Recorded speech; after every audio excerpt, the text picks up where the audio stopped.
All right, guys. So yesterday I took this trade on NASDAQ longs. I took it in the lunch macro between 8:45 to 9:15 a.m. So let's go back to this time frame. Looking at the market, you can see we have an overall bullish bias if you go to the higher time frames. The day candle is bouncing off two fair value gaps. You have one here and you have one right here. So you have overall a bullish bias because it respected the fair value gaps on the daily time frame. You have the 4 hour, same thing. It's respecting the 4 hour bullish fair value gap. You have a 1 hour time frame, also respecting bullish fair value gaps. You have the 15-minute. 15-minute was a little bit neutral because it was in a consolidation. And then you have the 5-minute, which is respecting this fair value gap right here. So overall, you're giving yourself a bullish bias. The reason I like looking at a bullish bias or a bearish bias or whatever going through the time frames is because it gives me a sense of direction. So there's no guesswork. A lot of times you could be looking at the market and saying, oh, look, it's selling, so let me hop in sells. And that's oftentimes how a lot of traders lose. If you understand where you're looking for, then you can maximize and lower the risk on your trading. You want to mark out key levels. So I only trade in certain time frames and macros. I was trading between 8:45 to 9:15 PST macro. And I'm going to mark out and identify the swing lows, any liquidity. So here you can see we have sell side liquidity. So we want the market to accumulate here, manipulate to get short sellers to go short and trap the short sellers. So let's see how it plays out. Boom. Market took out lows, causing breakout traders to take shorts.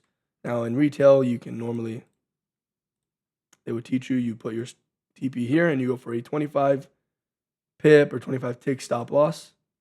And you would go for the lows. And as you can see, if you traded in that direction, you would have gotten stopped out within about 3 minutes.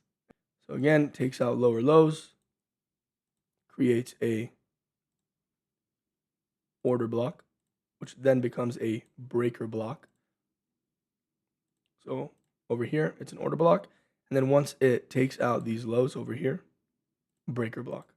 Okay. And there's a difference between a breaker block, a mitigation block, and order block. And I'll make a whole separate video explaining what that is. Now you want to pair the order block with a fair value gap. So you want to see a market structure shift that will show you that the market is changing its direction. So we have a point of interest over here, and you want market to shift. You want market to shift past this, and then that's when you're going to start looking for longs. But the order block, which is now a breaker block, and the fair value gap have to be in line with one another. So let's let it play out again. Boom. And you want to wait for this candle to close. So now that this candle closed, you have a fair value gap. Wait. Now that the candle closed, you have a fair value gap. And that is where you're going to take your position. So you have your breaker block here. As you can see, the fair value gap here. And you would take your entry long at the fair value gap. Personally, I would target down here. But since I'm trading on my 5 top step accounts, I'm being a little bit risky. You always want to put your stop loss below an area that can cause a reversal on your trade. So if the market were to go down in this area, you can assume it will continue and sweep lower lows. And I was going for my take profits right around the highs. I did get a better entry, so I did get around this area, right in the middle of the fair value gap. Let's see how it played out. Boom.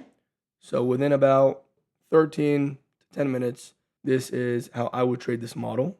That's it, guys. I just kind of wanted to show you how I would take that trade. Thanks.